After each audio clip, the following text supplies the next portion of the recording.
Masih banyak yang berpikir bahwa orang yang mengalami gangguan jiwa itu seumur hidupnya tempatnya di rumah sakit jiwa.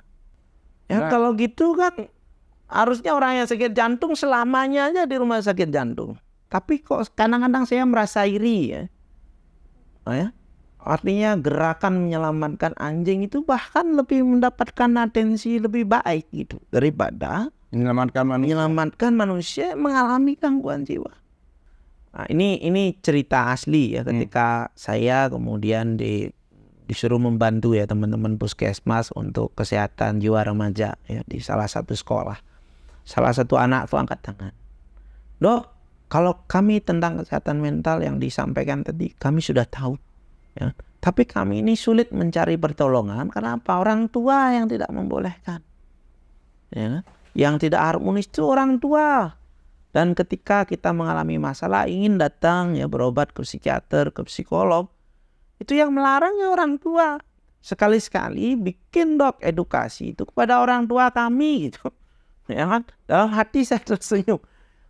Ini benar.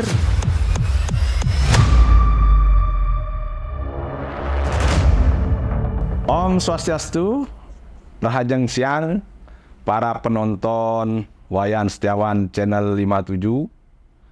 Di siang hari yang cerah ini, saya mendapat kehormatan untuk menjadi host dari seorang dokter jiwa semeton. Kenapa saya tertawa? Ini terbalik. Pasiennya yang mewawancarai dokternya. Saya perkenalkan beliau Dr. I Gusti Ngurah Putra Wiguno SPKJ. Beliau adalah dokter jiwa sekaligus pemerhati kesehatan mental masyarakat. Nah, dokter yang satu ini kalau semeton masih ingat teman tiang yang dikirim ke Bangli. Nah, beliaulah yang memperhatikan teman tiang, yang merawat salah satunya, sehingga sekarang teman tiang itu berangsur membaik dan sekarang sudah berada di rumah berdaya Denpasar. Nah, bicara soal rumah berdaya, beliaulah salah satu inisiator terbentuknya berdirinya rumah berdaya di bawah naungan Dinas Sosial Kota Denpasar. Nah, sebelum lanjut kita ngobrol, yang persilahkan dulu Dokter Rai untuk menyapa pemirsa. Silahkan, Dok. Pun habis, montong. Ampun ngajeng. Kalau liwayan kan selalu gitu ya, supaya tidak salah paham ucap harus ngajeng ya. Saat yang nawar. Karena saya pemirsanya ya, pemirsa ya udah kenal lama ya sama liwayan ya. Dari yang sehat, kurang sehat, lebih sehat lagi ya. Ya, siapa yang ketemu di sini punya rencana ya bertemu dokter jiwa hari ini. Tuh. Jadi sebenarnya kesehatan jiwa itu ya organnya di otak ya. Walaupun kita kadang-kadang merasa, oh tuh perasaan saya ndak enak. Perasaan itu sebetulnya bukan di dada ya, tapi di otak kita. Nah, jadi gangguan di otak itu bisa kalau kita bandingkan dengan komputer, ada hardware-nya, ada software-nya gitu. Kalau hardware-nya itu bidangnya adalah saraf ya atau neurologi. Nah, kalau software-nya menyangkut kemampuan berpikir ya, kemampuan merasa ya, kemampuan dalam hal berperilaku ya, termasuk soal tidur, nafsu makan, seksual. Nah, kalau terjadi gangguan itu yang kita namakan gangguan kesehatan mental ya. Jadi bukan hanya yang disalahartikan orang sebagai gila ya. Itu pun ada namanya ya. Jadi itu adalah namanya gangguan skizofrenia ya. Susah namanya ya. Skizofrenia itu yang masyarakat salah artikan sebagai gila, yang kemudian halusinasi, rasa yang mendengar suara ya, mengomentari dirinya atau merasa punya keyakinan ya yang menetap, yang berlebihan, misalnya jadi nabi ya kan, atau keyakinan bahwa ini sekeliling kita bersekongkol mau menyakiti diri kita dan sebagainya ya. sehingga mudah mengamuk misalnya ya. Nah itu schizophrenia itu pun sebenarnya bisa baik ya. Jadi utamanya disebabkan oleh karena gangguan ya zat kimia di otak kita yang tidak seimbang. Kita ini semua ya bisa berpikir, ngobrol hari ini itu karena ada zat-zat kimia di otak kita yang alami ya. Ada serotonin, ada dopamin, ada norepinefrin, banyak ya. Itu seimbang kita. Nah kalau itu yang tidak seimbang misalnya dopaminnya terlalu tinggi tadi menjadi seperti schizophrenia ya. Itu mau dinasehati seperti apapun ya, seperti itu. Bukan tidak sadar, dia sadar tapi tidak bisa mengendalikan dirinya.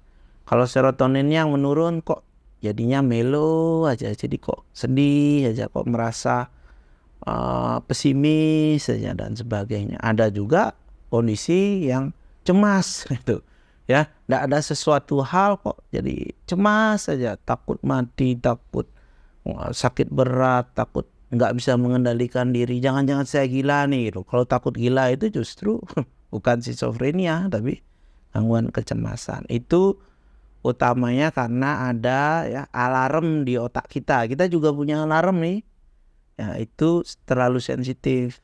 Jadi mirip seperti mobil yang alarmnya terlalu sensitif. Nggak ada orang nabrak nih, nggak ada bahaya. Orang cuman lewat aja di sebelahnya bunyi dia. Ya, jadi bisa berupa gejala fisik. Jadi berdebar, jadi nafasnya sesak, asam lambungnya muncul padahal tidak sedang makan, gemeter, keringat dingin, keliengan. Kalau kita periksakan ke UGD atau ke dokter, semua normal. Itu bisa jadi adalah gangguan ya kesehatan mental. Atau sekadar bahwa oh kok tidur saya terganggu atau siklus tidurnya terganggu ya. Jadi siangnya tidur, malamnya bangun ya kan dan sebagainya. Nah itu sebenarnya banyak yang nggak paham itu adalah tanda-tanda ya gangguan kesehatan jiwa yang sebenarnya bisa diobati dan bisa baik gitu. Saya pernah jadi pasiennya Dokter Rai ini. Karena apa yang disebut tadi soal kecemasan berlebihan itu. Nah ini obat-obatnya saya bawa. Nih biar semeton tahu nih. Ini salah satu podcast yang seharusnya terbalik ini. Ini lihat nih segini obatnya tuh. Tuh biar semeton tahu. Jadi bagi semeton yang punya masalah apapun itu jangan introvert ya. Jangan dipendam sendiri. Jangan dipikir sendiri dan jangan dirasakan sendiri. Ya, setiap masalah pasti ada solusinya. Nah, apa hubungannya masalah saya dengan ngapain kamu ceritain masalahmu? Nah, ini terjadi pada banyak orang tetapi tidak disadari, Dok. Ya, ini sebetulnya apa ya kontradiksi ya yang memprihatinkan. Kalau kita ulang lagi sebelumnya kalau kita baca ya Bali itu menjadi destinasi wisata paling membahagiakan. Ya, pulau surga begitulah, Dok. Ya, tetapi ini dari pusat data ya dari kepolisian ya. Jadi suicide rate itu adalah angka kejadian bunuh diri ini sampai meninggal itu dibagi oleh jumlah penduduk ya. Di Bali itu tertinggi dibandingkan 33 provinsi yang lain. Jadi lebih tinggi daripada Jawa Tengah, Jawa Timur, Jogja. Yang nomor 2 itu Jogja. Jogja hanya sekitaran 1,6. Kita 3 per ya artinya dari jumlah penduduk kita. Biasanya dipakai 10.000 ya. Dari 10.000 itu kalau kejadian per tahunnya yang tahun kemarin ya, ini yang saya dapat dari seorang wartawan yang menghimpun datanya di kepolisian itu 148 orang. Di Bali saja. Di Bali saja. Itu ada namanya loh, ada orangnya, ada keluarga yang ditinggalkan ya. Itu bervariasi, ada remaja, ada dewasa dan lansia. Ya. Nah, kata orang ya, pas civilization itu hancur bukan karena ada pembunuh berantai atau pembunuhan, tapi karena banyak yang bunuh diri ya. Nah, apapun itu, ini bukan untuk kita menakut-nakuti ya, tetapi sudah saatnya kita aware ya kan untuk hal ini bahwa percuma juga kalau kita ya BPJS menanggung hampir semua sakit ya. Tetapi ketika sakitnya sudah ditangani, misalnya orang tetap mau bunuh diri. Ya, misalnya pada lansia itu, kebanyakan lansia itu yang mengalami penyakit kronis, ya entah gagal ginjal atau masalah liver atau masalah jantung, yang semuanya juga dapat penanganan dari negara kan gratis. Tapi meninggalnya bunuh diri. Mungkin orang anggap unik ya. Lansia itu kayaknya apalagi sudah sakit, ya, kayaknya sebentar lagi juga akan meninggal. Ya kan? Tapi kok dia memilih ya untuk itu. Bahkan saya punya ya data itu yang lebih miris ini ya. Alat yang dipakai untuk bunuh diri itu terbanyak adalah selendang. Karena rata-rata di Bali kan hampir semuanya punya selendang. Alat yang kita gunakan untuk berdoa loh itu, sembahyang ya, itu akhirnya digunakan untuk bunuh diri. Jadi kebanyakan memang bunuh dirinya dengan gantung diri ya. Nah pasti orang akan nanya, apa masalahnya dok? Ya kan? Seakan-akan ada jawaban tunggal gitu. Orang bunuh diri itu apa masalah ekonomi, apa masalah asmara, ya kan? Sebagai gambaran kan tidak semua orang gangguan ekonomi jadi bunuh diri. Tidak semua orang gangguan asmara juga jadi bunuh diri dan sebagainya. Jadi banyak faktor ya. Selain masalah yang mereka hadapi, ya support sistemnya, ya kan. Mungkin dulu ya kita dalam satu pekarangan kan kalau ada yang sebet satu kita bisa tanya kengken ya di sebet di ngena ya kan dan sebagainya ya. Sekarang mungkin ya kita tahu sendiri-sendiri ya, bahkan tahu kabar satu keluarga dalam satu rumah itu dari status WA-nya ya kan. Nah, support sistemnya terganggu. Kemudian kepribadian yang terbentuk ya toh. Sekarang kan banyak nih anak-anak remaja dibesarkan dengan gadget gitu kan. Kalau dulu kan dengan pergaulan ya makin banyak. Sekarang ya dibesarkan dengan gadget. Sehingga banyak anak-anak sekarang sulit mengungkapkan isi hatinya lewat ngobrol. Lebih suka mereka chat ya kan ke orang tuanya. Kalau ketemu nggak banyak ngomong, kalau nanti di chat baru banyak ngomong. Ya toh? Kemudian juga ada pengaruh-pengaruh lain termasuk modernisasi ya. Kemudian ya bagaimana misalnya tindakan bullying itu banyak di sekolah ya. Dan sebenarnya angka kejadian bunuh diri yang tinggi ini linear ya dengan angka-angka kesehatan, indikator kesehatan mental yang lain. Di Bali ini itu tertinggi untuk skizofrenia. Ya, riset kesehatan dasar 2018 itu skizofrenia gangguan jiwa berat itu. Ya, 11/1000 dari rumah tangga itu di Bali mengalami skizofrenia. Itu tertinggi lagi-lagi dibandingkan provinsi yang lain. Ya. Rata-ratanya kalau Indonesia cuma sekitar 6. Kita 11 hampir 2 kali lipatnya. Ya. Ya, dan sebagian itu dikatakan dari data itu hanya setengahnya yang berobat. Tidak sampai setengahnya yang berobat, rutin berobat dengan teratur. Ya, dan hampir sepertiganya itu pernah dipasung di kerangkeng seperti teman Wayan itu. Nah itu kan sekarang dengan diobati dengan baik ya, tanpa stigma, itu akhirnya coba lihat kan nggak usah di kerangkeng, bahkan dia bisa keluar ke jalan dengan bisa masak sendiri ya. Kemarin kita ajak bikin layangan gitu kan, pegang pisau ya gimana gitu. Itu kan karena sakit. Coba bayangkan di masa sekarang ini ada rakyat Indonesia yang dikurung ya, di kerangkeng ya, dibelenggu hanya karena sakit yang bisa diobati gitu. Ya, pengobatannya ditanggung lagi sama BPJS ya kan. Nah kalau orang nggak mengerti, ya, kalau keluarga nggak mengerti, saya nggak pernah menyalahkan keluarga atau masyarakat. Walaupun saya dengar ya ada juga masyarakat yang memfasilitasi seorang untuk dipasung, dibelenggu, ya kan, sehingga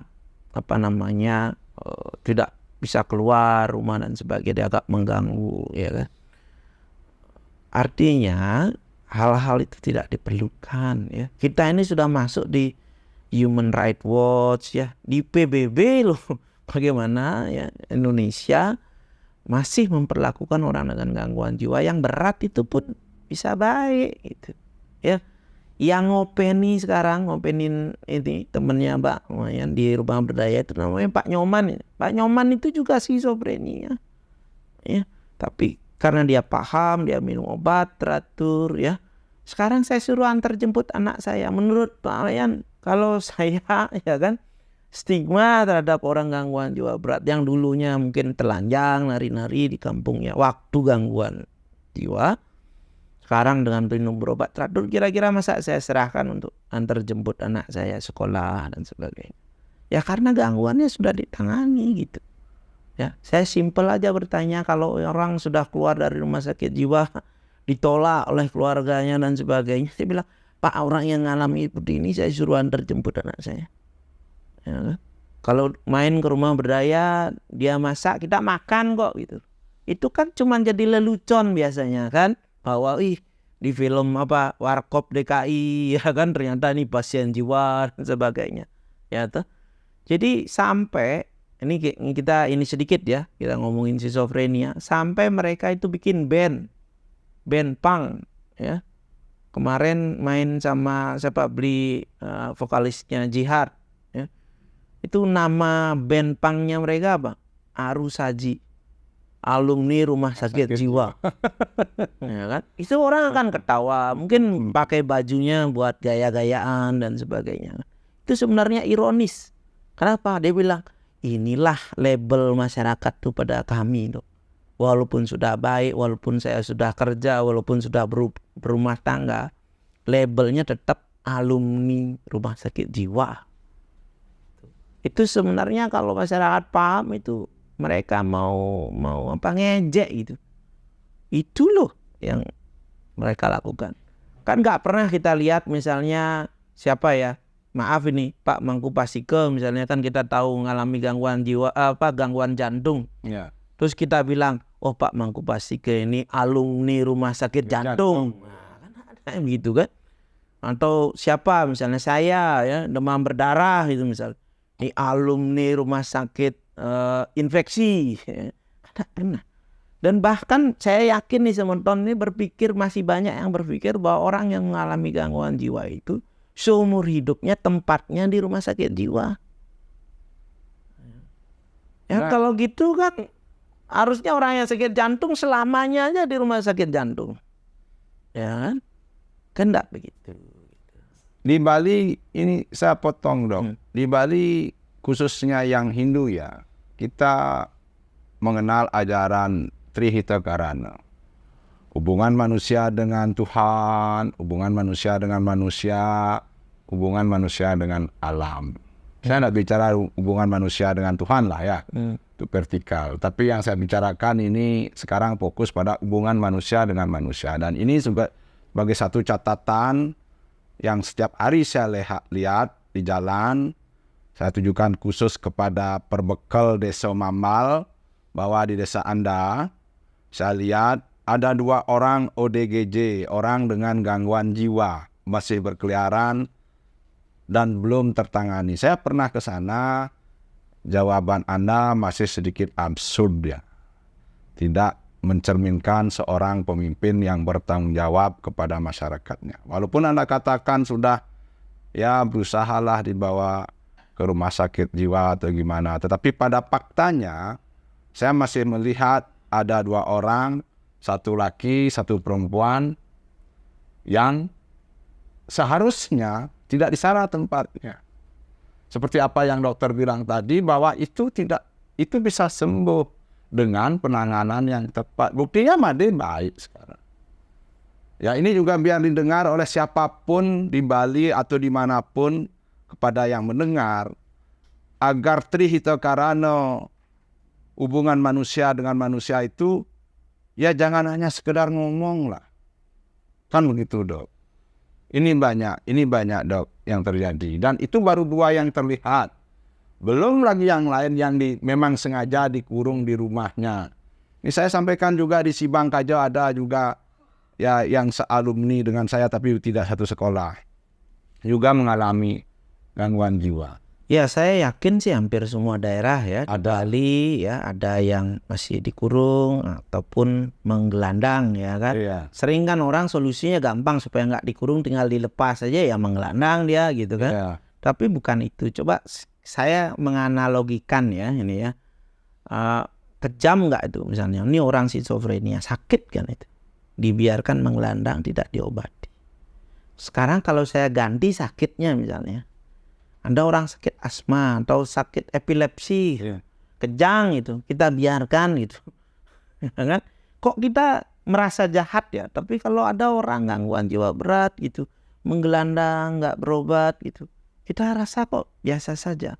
Sampai di media sosial saya pernah komentar ya, maaf ya, di Bali ini baik ya, banyak komunitas yang sangat peduli misalnya dengan anjing, peliharaan, ya kan?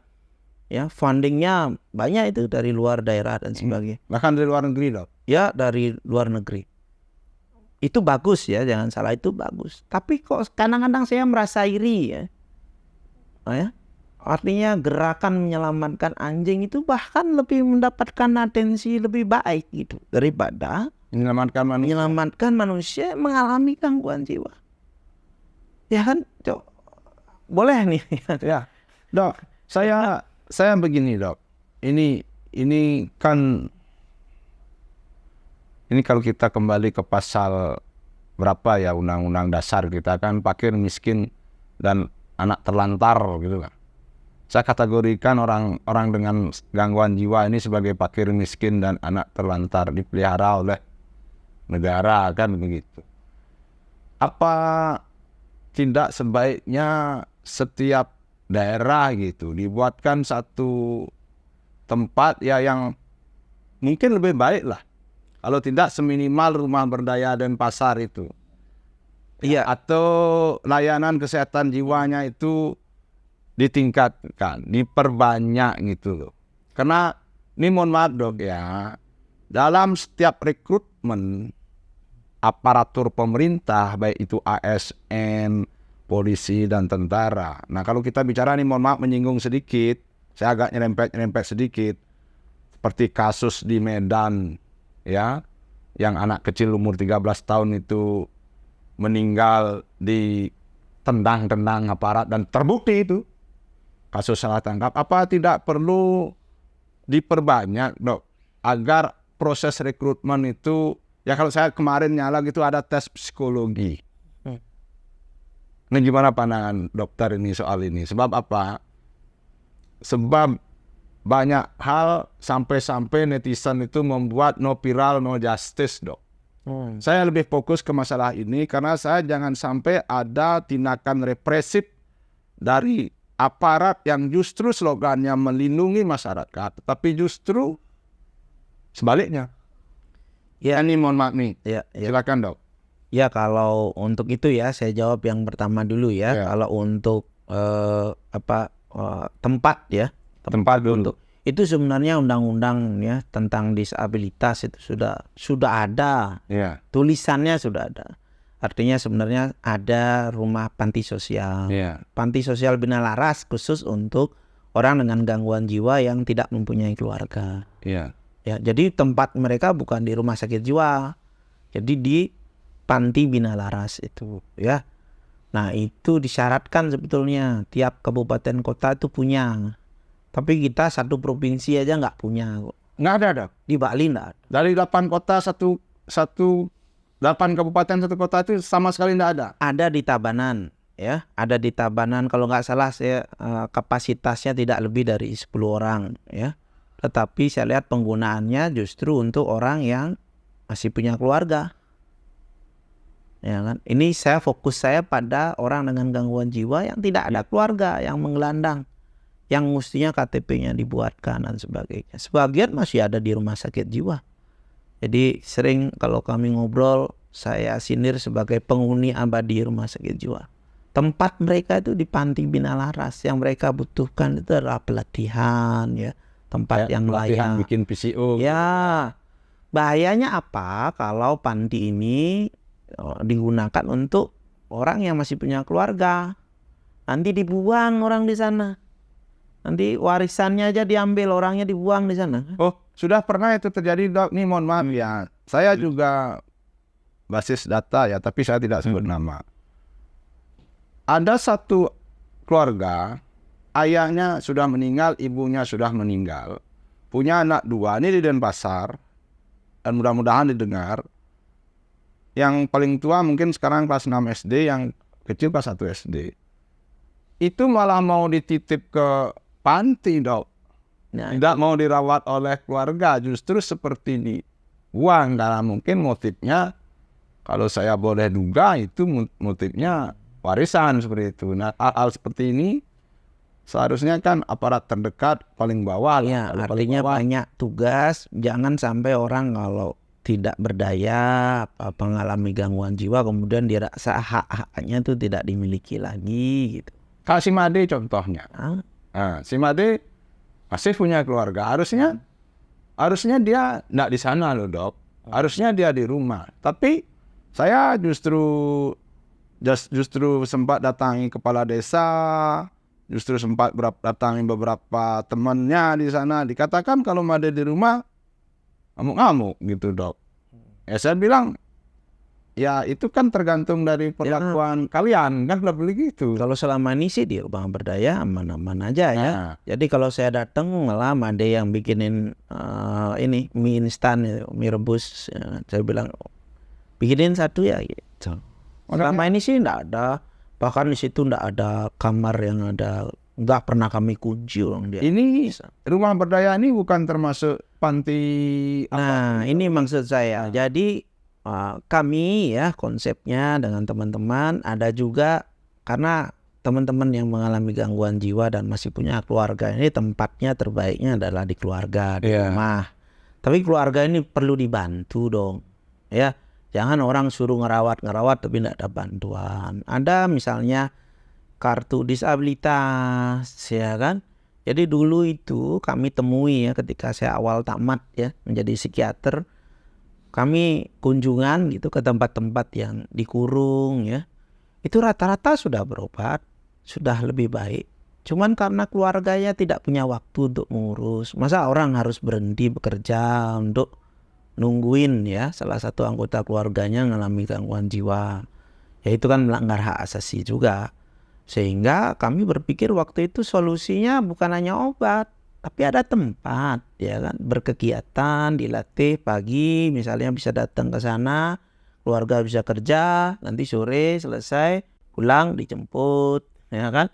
Sabtu Minggu ya karena hari libur bisa di rumah dan sebagainya. Dan itu ternyata cukup membantu keluarga ya. Jadi itu solusi yang baik menurut saya dan tidak jadi dibuang gitu. Dulu awal-awal kami buka rumah berdaya itu banyak orang nitip, bisa nggak anggota keluarga saya di sana, tapi nggak pulang, langsung aja nginep di sana, nanti kami bayar deh berapapun. Ya saya jawab dengan sindir ya, nanti kami cepet kaya Pak, gitu kan. Kalau di sini gratis, tapi Bapak memang mengalami skizofrenia, Bapak pagi aja ya, sore nanti pulang, dapat makan siang di sana. Ya kan kalau yang sudah mampu bekerja misalnya bikin ya yang dilatih sama Pak Wayan juga kan bikin minyak kelapa itu kan dapat mesin ya dapat itu dapat uang dari sana. Kemudian ada yang CSR-nya Pertamina itu bikin sekarang sudah bikin dupa sendiri ya herbal. Itu dijual juga. Hampir semua instansi di Kota Denpasar tuh pakai dupanya ya dupa Arusaji itu rumah berdaya punya. Ya. Nah itu mereka dapat uang dari sana gitu. Artinya kami mau membuktikan bahwa orang tuh kalau dikasih kesempatan pengobatan yang baik diterima ya kan mereka bisa berdaya. Nah itu maksud saya kalau mereka berobat rutin ya produktif ya pastilah keinginan bunuh diri kan jadi nggak ada ya. Kekerasan di keluarga kan juga jadi menurun. Itu simple aja lah berpikir. Nah kalau nih nyambung ya soal Pak tadi bilang nih kalau saya bukan aparat secara khusus ya. Semua ya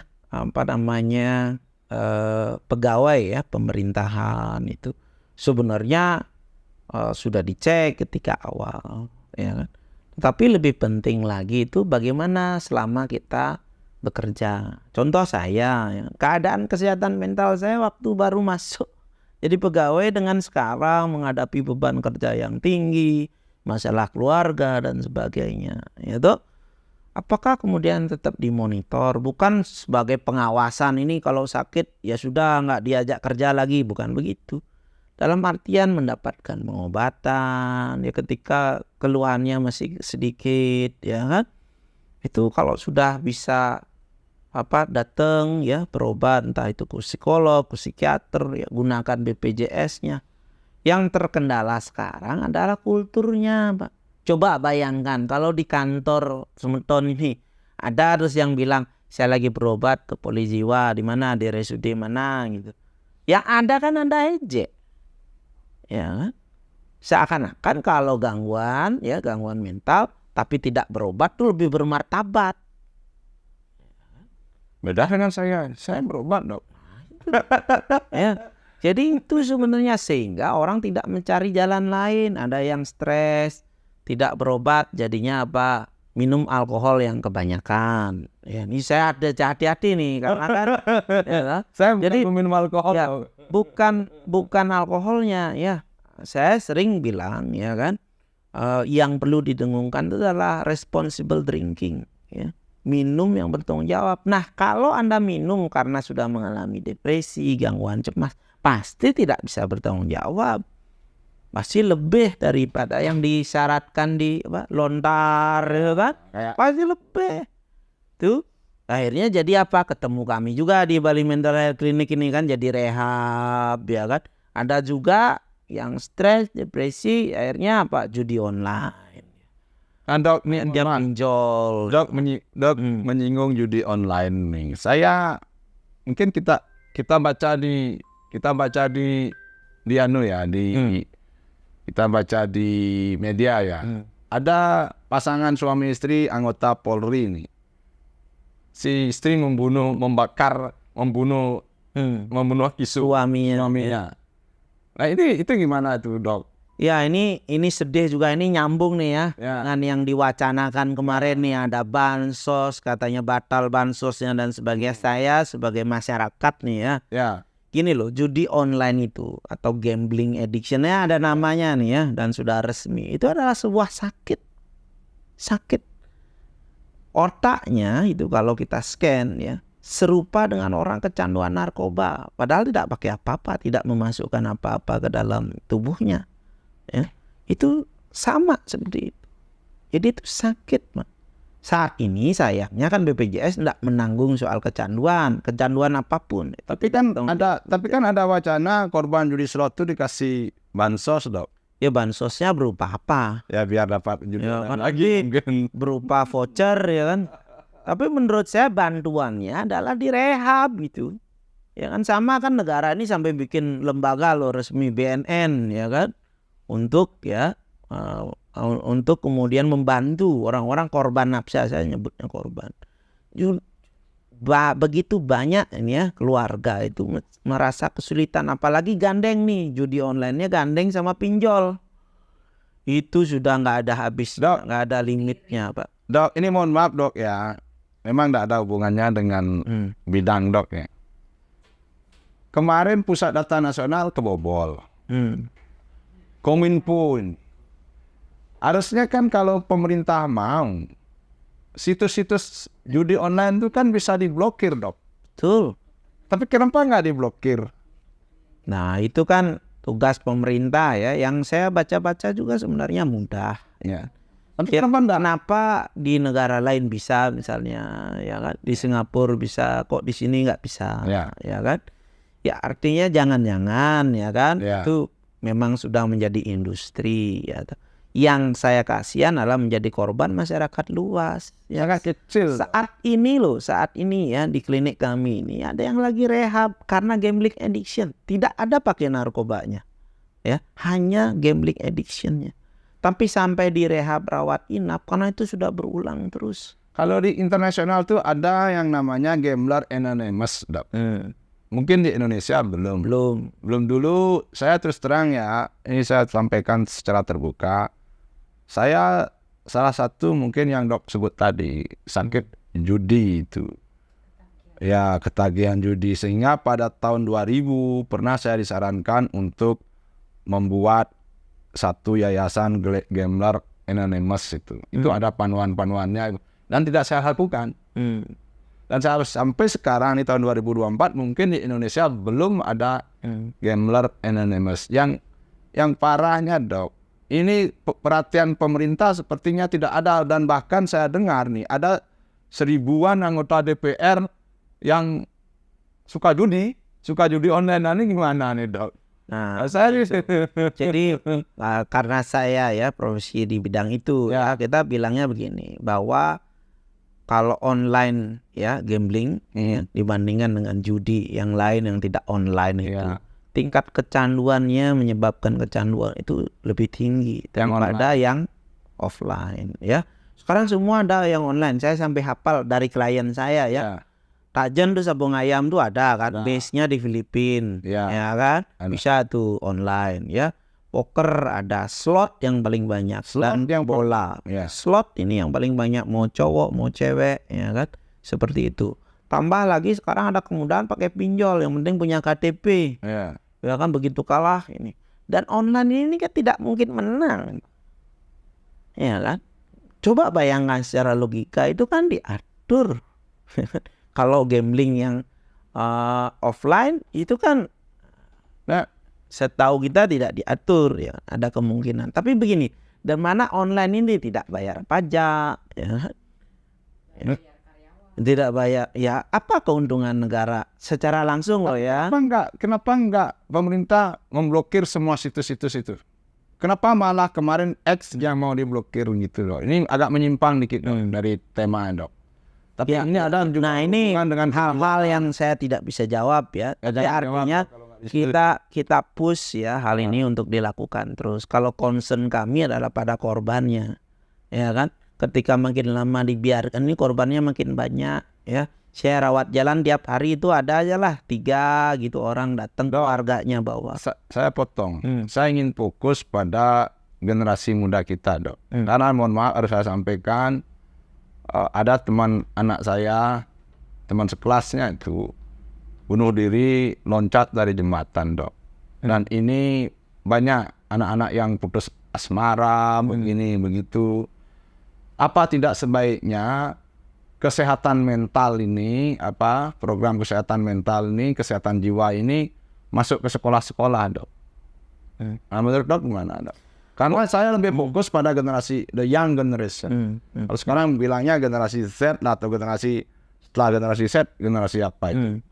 Ya. Saya justru menilainya begini ya. Nih ada beberapa literatur yang mengatakan soal awareness atau kesadaran soal kesehatan mental itu sebetulnya di kalangan Gen Z ya, di anak muda itu malah lebih baik daripada generasi di atasnya. Ya. Selama musim pandemi kemarin mereka sangat terbuka untuk kesehatan mental. Kalau soal ngomong masuk ke dalam sekolah memangnya belum dilakukan, sudah dilakukan. Sudah ya. Tapi kemudian ya, nah ini cerita asli ya, ketika saya kemudian disuruh membantu ya teman-teman puskesmas untuk kesehatan jiwa remaja ya di salah satu sekolah. Salah satu anak tuh angkat tangan. Dok, kalau kami tentang kesehatan mental yang disampaikan tadi, kami sudah tahu. Ya. Tapi kami ini sulit mencari pertolongan karena apa? Orang tua yang tidak membolehkan. Ya. Yang tidak harmonis itu orang tua. Dan ketika kita mengalami masalah, ingin datang ya berobat ke psikiater, ke psikolog, itu yang melarang ya orang tua. Sekali-sekali bikin dok edukasi itu kepada orang tua kami gitu. Ya kan? Dalam hati saya tersenyum. Ini benar, ya. Banyak orang tua di luar sana pengen kami mengedukasi anak-anaknya gitu, ya. Padahal sumber masalahnya jangan-jangan bukan itu, lingkungan, ya. Bagaimana misalnya mereka bisa harmonis pada teman-temannya, ketika mereka melihat orang tuanya aja gak harmonis sama keluarga besarnya, misalnya kan, tidak harmonis antara ibu dan ayahnya, ya kan. Masih perang dan sebagainya ya kan, ada hubungan gelap dan sebagainya, masih ada yang disembunyikan dan sebagainya ya toh. Terus kita ingin generasi kita baik gitu. Ya sering nih, ini saya terbuka aja nyampaikan. Banyak juga klien-klien kami datang orang tuanya ngajak anaknya untuk berobat dan sebagainya. Ya. Akhirnya yang berobat tuh orang tuanya, Bukan anaknya. bukan anak. Orang anaknya kami obati, saya bilang, ini mau berobat tuntas apa enggak? Kalau mau tuntas kayaknya bapak ibu nih perlu konsultasi dan sebagainya. Akhirnya yang berobat lebih lama ini adalah orang tuanya. Tapi seringkali ya orang tua yang punya masalah kesehatan mental tidak mau berobat, tapi pengen anaknya mampu mengelola emosinya dengan baik. Ya. Ini concern juga keluhan guru-guru ya. Kasihan saya melihat guru-guru disalahin aja, salahin melulu gitu ya. Gitu. Kalau ya kemampuan mereka meregulasi emosi ini tidak dilatih di rumah dan sebagainya, mereka cuman pindah tempat aja di sekolah membuat masalah dan sebagainya gitu. Ya, jadi ini tugas PR kita bersama. Kesehatan mental itu bukan hanya tugas psikiater, bukan psikolog. Itu tugas seluruh masyarakat. Pemahaman soal kesehatan mental itu mestinya hal yang pokok yang diperhatikan semua masyarakat, sama seperti orang tahu menghindari demam berdarah gitu, menutup ya kan 5M gitu ya. Nanti menghindari apa lagi yang lainnya, bagaimana melakukan nafas bantuan dan sebagainya dalam keadaan krisis, bagaimana memindahkan orang kalau lagi sakit. P3K itu masyarakat mesti tahu, salah satunya soal kesehatan mental.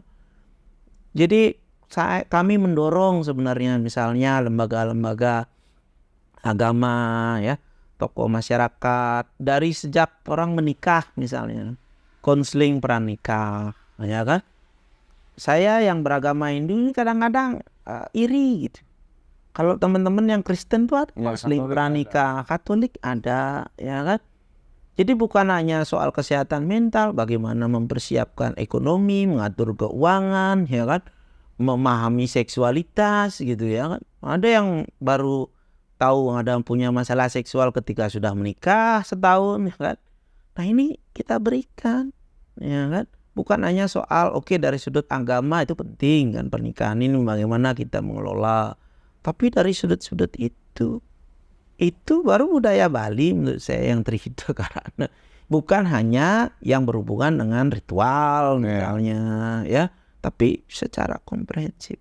Itu dari sejak di situ, nanti kemudian dia hamil, bagaimana punya anak, mengasuhnya ya kan. Dari sejak dalam kandungan kita sudah menanamkan kesehatan mental yang baik gitu. Kan banyak juga ibu-ibu yang kena sindrom baby blues. Ya, baby blues, bagaimana misalnya tidak dipersiapkan ya. Ini bukan soal moralitas ya, maksudnya bukan soal banyak ya udah kalau sudah hamil baru menikah, bukan apa-apa, tetapi itu perlu dipersiapkan. Sering saya ejek juga misalnya, sekarang banyak yang habis untuk pre-wedding.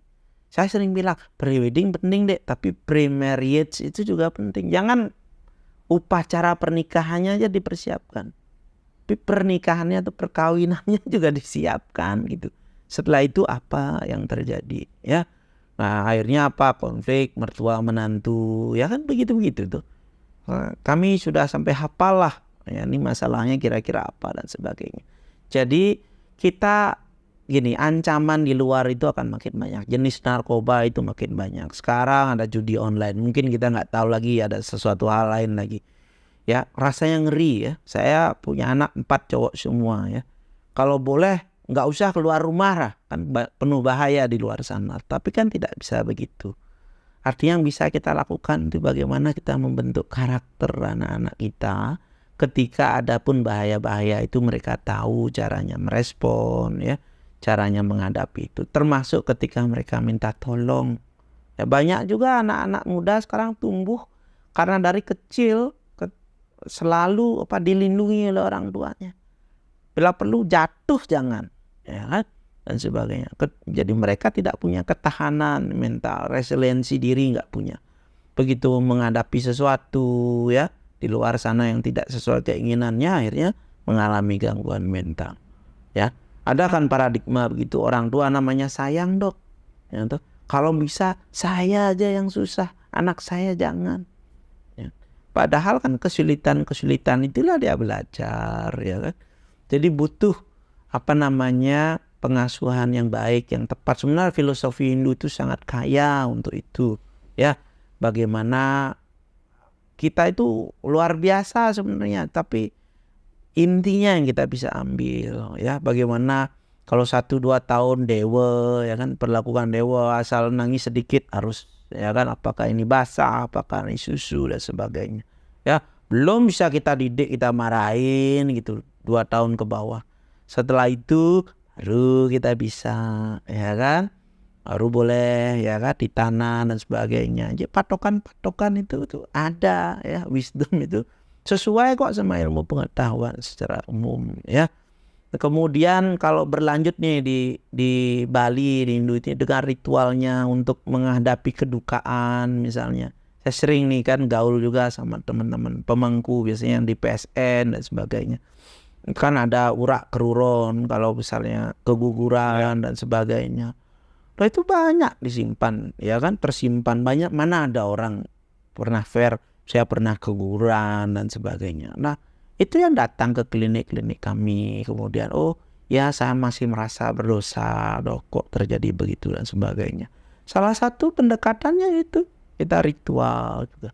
Jadi ilmu pengetahuan sebenarnya sama budaya dan religi itu bisa menjadi satu kesatuan, ya kan, kalau kita benar baik. Nah itu sebenarnya potensi kekayaan yang bisa kita lakukan untuk menjaga kesehatan mental kita juga tetap baik gitu. Ya, tapi kulturnya yang kultur ramah. Kalau sekarang maaf ya, banyak, ini bukan salah agamanya, kitanya, ya. Sehingga jadi menakutkan. Dikit-dikit nanti jangan-jangan ada nak tendemen nih caraga, ya kan. Sampai ada istilah yang di Bali ini menteniri SMS. nah dan sebagainya. Ya. Nah, ini membuat kita jadi penuh curiga, waspadanya berlebihan, ya. Lama-lama jadi paranoid dan sebagainya, ya. Tapi kalau kita, ya, kebijaksanaan ya yang ada di Bali ini, ya, itu kita gunakan dengan baik untuk kesehatan mental, itu sangat bagus. Misal seperti ini, saya sering diprotes nih, ya, sama pasien-pasien saya. Pernah nih dalam satu talk show di TV, saya sama PHDI ketuanya atau apa. Tidak salah, beliau bilang. Jadi kalau di salah satu lontar dikatakan kalau orang meninggal bunuh diri, ulah pati, itu 7 kali numitis tidak akan, ya kan, bisa, ya, mendapatkan tempat yang baik. Termasuk keluarga dan orang yang mengenalnya yang mengantar ke kuburan, ke setre. Tapi kalau itu diucapkan pasca, ya, kejadian bunuh diri, bisa dibayangkan itu keluarga yang mendengar, teman-temannya yang mengenal yang mendengarkan, apakah itu membantu? Kan enggak. Ucapkanlah itu sebagai pencegahan misalnya. Mayan tahu kalau orang, ya, coba bunuh diri itu kejadian. Mana ada sih orang sehat mau melukai diri, kan enggak ada. Itu tidak ditanggung BPJS. Jadi yang dilakukan dijahit aja lukanya. Ketika kita ingin rawat, ya, masalah kesehatan mentalnya, keluarganya nggak mau, nggak usah dok. Jadi mereka merasa dengan nasihati, dicara nak ya kan, jangan cengeng, ya kan, hadapi, banyak bersyukur gitu. Seakan-akan dengan cara begitu orangnya bisa jadi baik gitu. Coba itu yang diberikan nih, isi lontar itu yang diberikan. Gini loh konsekuensinya kalau kita teledor, kalau kita menggampangkan, kalau ternyata nanti kejadian, implikasinya itu besar. Seringkali itu sebenarnya yang ada di lontar itu sudah baik, kita yang menggunakan, yang kadang-kadang nggak tepat. Karena habis ada kejadian meninggal di mana, terus kita dipanggil soal bunuh diri, kita bilang apa yang mau kita harapkan dirasakan oleh keluarga? Salah nggak kalau saya bilang, Aida Sang Yang Widi itu maha pengampun, apapun kesalahan bisa diampuni oleh beliau, ya kan? Maka sekarang kita harus meniru, ya kan, sifat beliau. Salah nggak kan? Nah itu bunuh diri itu tugas semua orang. Tadi saya contohkan rohaniawan, ya. Kemudian apa? Media massa. Coba kalau lihat ada kejadian bunuh diri, saya sudah hafal, ada yang namanya kelihatan, ada yang alamatnya kelihatan. Tujuannya apa? Bahkan mayatnya kelihatan. Nah, jenazahnya kelihatan. Walaupun dikaburkan kelihatan talinya, ya kan? Itu sudah secara psikologi justru membuat orang tuh copycat suicide, meniru bunuh dirinya. Apalagi yang diceritakan latar belakangnya. Misal, dia meninggal karena diselingkuhi suaminya. Maka implikasinya ibu-ibu di luar sana yang sedang mengalami masalah yang sama, diselingkuhi Bisa jadi. suaminya, terdorong untuk melakukan itu. Ya kan? Jadi besoknya akan terjadi lagi. Itulah yang terjadi. Jadi media massa coba di luar, misalnya di Inggris, nggak ada itu latar belakangnya, paling inisial aja yang meninggal. Bawahnya ya edukasi tentang pencegahan bunuh diri, ada hotline-nya, ya kan? Sekarang di Bali ada helpline-nya suicide, Lisa helpline, itu yang dimanfaatkan oleh seluruh Indonesia waktu pandemi gitu. Akhirnya sempat tutup karena terlalu banyak yang mengakses. Gimana melayani dari Bali tapi yang mengakses seluruh Indonesia. Ya kan, sekarang udah dibuka lagi. Jadi resources di Bali itu cukup besar kalau kita bisa manfaatkan.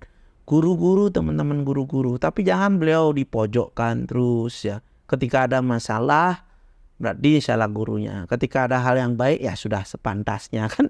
Itu pekerjaan penjaga gawang tuh ya. Mana ada penjaga gawang dinilai berprestasi kan? Kalau kebobolan salah kipernya, ya kan? Kalau nggak kebobolan ya wajar. Dia kiper. Ya kiper, ya. Orang tua di luar sana, ya. Apapun profesinya kita bisa, termasuk kultur di perusahaan-perusahaan. Ya, kami sedang nih di BMHC ini mengedukasi teman-teman di BUMN misalnya. Nyatanya teman-teman itu apalagi di bank Pak nih, kejadian nih boleh nanti dicari tahu ya. Ada BUMN bank tuh yang kerjanya nggak ada libur. Bagaimana mengharapkan orang kesehatan jiwanya sehat? Ya kan? Saya datang ini, oke bisa nih diobati. Bapak kerjanya gimana? Begini dok, pulang jam 9 malam nggak libur. Saya sampai ngecek. Tuh kamu aja nggak, atau pura-pura kamu sebenarnya pergi kemana ya kan supaya istrimu ini nggak, saya cek. Itu kalau di belakangnya bank-bank BUMN tuh, beberapa bank itu belakangnya itu rame parkir karyawannya. Ya, karena saya kenal beberapa direksinya yang di pusat, saya kabari ini begini loh, ya, keadaannya. Nah tadi Pak, rekrutmennya gimana? Saya yakin rekrutmennya baik, tapi kalau siapapun ya kan seperti itu kira-kira bisa sehat. Ya, jangan-jangan yang nomor satu bosnya yang tidak sehat, makanya bikin kebijakan seperti itu. Ya kan? Dan kalau dia cari misalnya pengobatan, ya kan? Nggak bisa di-reimburse. Ya kan? Karena itu sakit jiwa. Ya. Jadi orang dihalang-halangi, itu kan nyuruh orang untuk bunuh diri sebetulnya kan. Tuh, ya. Nah, sekarang ya paradigma itu yang kita ubah, bahwa adalah baik kita minta tolong ya. Resiliensi diri itu ketahanan mental yang kita tadi sebutkan itu menyangkut 3 hal Pak. Punya kemampuan untuk menghadapi masalah kita, tahu batas kemampuan kita ya. Yang ketiga bisa minta tolong gitu. 3 itu. Jadi kalau yang semeton di sini merasa yang penting bisa mengatasi semua masalah, baru 1 tuh. Yang 2 dan 3 yang kita bisa bilang. Kalau gangguan jiwa ini nggak ditangani, itulah yang jadinya KDRT meningkat di keluarga, ya kan? Angka perceraian tinggi, ya, setiap masalah jadi selingkuh misalnya, kan? Jadi itu loh bahayanya kesehatan mental dari yang ringan, sedang sampai berat itu tidak ditangani. Jadi secara holistik, termasuk saya bebankan juga pada pemangku, karena kita kadang-kadang disuruh ngisi nih. Ada pelatihan pemangku loh. Ya kan, saya juga baru tahu karena disuruh ngisi. Mereka juga dapat materi kesehatan mental. Ya kan, saya ditip pemangku itu bukan hanya ngantebang karya. Tapi ya, kalau saya ingat dulu kan, pasti pertanyaan saya sama pemangkunya gini, artinya apa? Kalau ada masalah, yang tahu keadaan di keluarga itu sebenarnya pemangku. Rata-rata tahu kan, mana yang bermasalah, mana yang ini dan sebagainya. Nah itu sebenarnya. Jadi kesehatan mental itu luas sebenarnya. ya. Dan kalau kita tidak jaga ketika kesehatan mental kita masih ada, ya itu artinya kesehatan mental itu sebenarnya luas, ya, dan penting sekali menjaga itu ketika kita masih memilikinya, ya. Dengan cara apa? Ya, dengan kita bisa memahami kemampuan dan keterbatasan kita. Misalnya saya suka nyanyi, tapi saya sadar orang nggak suka dengerin. Itu kan mengetahui kemampuan dan keterbatasan, ya. Nah, itu hal-hal yang mudah saja. Jadi Dok, pada intinya nih kepada siapapun penonton, dimanapun penonton berada, kalau merasa ada sesuatu yang tidak benar pada diri Anda, ya jangan malu-malulah untuk datang ke psikolog terdekat tuh ke sini, misalnya ke Bali Mental Health Center gitu ya Dok ya. Bali Mental Health Clinic. Bali Mental Health Center. Bali Mental Health Center. Kenapa? Kadang saya lihat Dok, orang yang saya kan tak tanya, ada pasien tanya, Bu ngapain ke sini? Saya susah tidur. Oh, Bu ngapain ke sini? Mah saya kamu. Bu ngapain ke sini? Pak ngapain? Satu sama saya perasaan tidak enak. Nah, terus terang saja, saya juga mengalami hal yang sama. Bahkan saya sampai 4 bulan ini, karena itu disampaikan oleh dokter Eko, minum Pak, sampai ini sudah agak membaik Bro. Kadang-kadang kalau saya tidak membaik, saya mengurung diri di kamar ya Mbak ya. Saya nggak malu-malu bilang, saya berarti saya nggak enak. Saya perasaan saya nggak enak. Nah seperti itu. Jadi kepada teman-teman semua, jangan pernah menyembunyikan apa yang Anda alami, karena itu bisa berimplikasi luas. 1 pada diri Anda sendiri, 2 pada keluarga, 3 pada lingkungan. Ya, usahakan itu tetap positif. Minta tolonglah kepada tempat yang tepat, kan seperti itu Dok. Dok, kalau ngobrolin masalah kesehatan jiwa ini Dok, 2 hari 3 malam rasanya enggak. Ya, apalagi di Bali ya. Jadi kalau sekarang saya sebagai host, nanti Dok lah jadi hostnya saya jadi narasumbernya kita balik sekali. Ya, karena saya ada satu hal nih. Dari sudut pandang saya nanti gimana? Sebagai penderita begitulah. Ya, Wayan ini kan kenal banyak orang ya. Hal menarik juga nih ya di PMHC yang kami garap nih sedikit adalah soal menangani ya. Sekarang kan banyak ribut nih ya. Soal bule atau warga negara asing yang di Bali ini kemudian stres ya, kemudian jadi mengalami gangguan jiwa. Kemarin kan ada yang Pak telanjang hanya pakai handuk saja dan sebagainya. Artinya banyak lah ya kejadian-kejadian yang berhubungan sebenarnya warga negara asing kemudian viral ya. Nah itu dari sudut kami gitu ya. Nih mungkin setelah ini saya bisa minta Pak Wayan dengan kenalannya ya kan. Ada kok perspektif lain kita mengelola. Sampai saya kadang malu gitu dengar komentar kita gitu ya di media sosial tuh. Sudah tahu gangguan masih juga boleh wisata ke Bali. Yang mungkin ada benarnya ya. Tapi memangnya nggak boleh. Ya kan? Kita ini wisata healing di Bali itu kita pikir pada siapa? Ya kan, orang yang punya masalah kesehatan mental. Jadi kalau menurut saya dan teman-teman ini tetap boleh, yang penting merencanakan ya kan, wisatanya dari negaranya sudah tahu mau kemana, apa rencananya, nanti kalau memang bawa obat ya kan, di mana meneruskan, ada nggak itu di Indonesia atau enggak. Dan ketika misalnya ada mengalami gangguan, kemana? Kami ini beberapa konsulat ketika kami mendirikan klinik ini, mereka datang, enggak kami undang, datang menitipkan pada kami, tolong ya Dek, kalau ada warga negara kami ini Australia, UK ya, yang sudah datang, India, kalau ada yang warga negara kami mengalami gangguan jiwa, tolong dijemput. Ini kalau yang UK, tolong dijemput. Nanti mereka yang akan membayar. Tapi mereka nggak mau, mereka tuh diantar, warga negara yang mengalami gangguan jiwa itu diantar oleh polisi atau pecalang. Apalagi di videoin. Mereka itu sakit Pak gitu. Ya, mereka tuh sakit. Ini orang konsulat yang ngomong. Di negara kami tidak ada orang memperlakukan orang sakit begitu. Ya kan? Tadi kita lewat kan, ada juga kan yang mengalami gitu. Masa itu orangnya, ya kan? Ya sudah dilewat 3 hari 4 hari sudah baik. Tapi apa? Jejak digitalnya masih beredar seumur hidup. Ya, jadi sebenarnya Bali ini bisa menjadi wisata healing yang memadu padankan ya tradisional ya, local wisdom kita ya, penyembuhan secara Bali, dan juga tetap ya tanpa ya mengesampingkan pengobatan modernnya, sehingga orang berwisata ke Bali itu aman gitu. Siapapun diterima, yang penting lewat perencanaan gitu.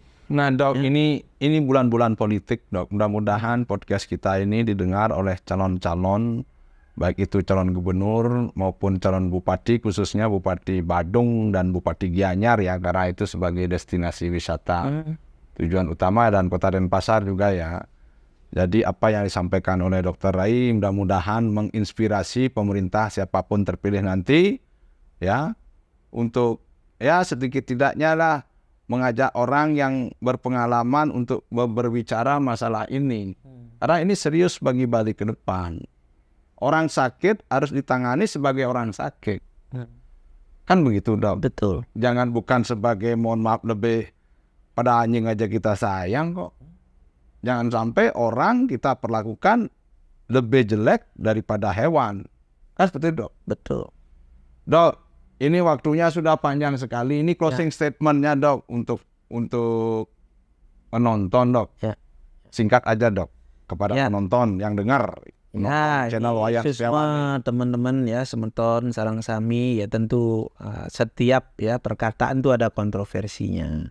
Tetapi ciri-ciri orang sehat mental itu adalah tidak mudah tersinggung ya, bisa mengambil hal-hal baiknya dan bisa melupakan hal-hal buruknya ya. Jadi kalau teman-teman masih fleksibel seperti itu, astunggara, berarti kita semua masih sehat jiwa. Astunggara. Semeton, demikian percakapan kita sore hari ini dengan Dr. I Gusti Ngurah Arya Wigono SPKJ. Semoga bermanfaat bagi semeton semua. Eling sane durung ngajang dumun pangten gagal paham. Rahayu semeton sarang sami, sinap ditiangan untuk Pramosanti. Om Santi Santi Santi Om. Rahayu.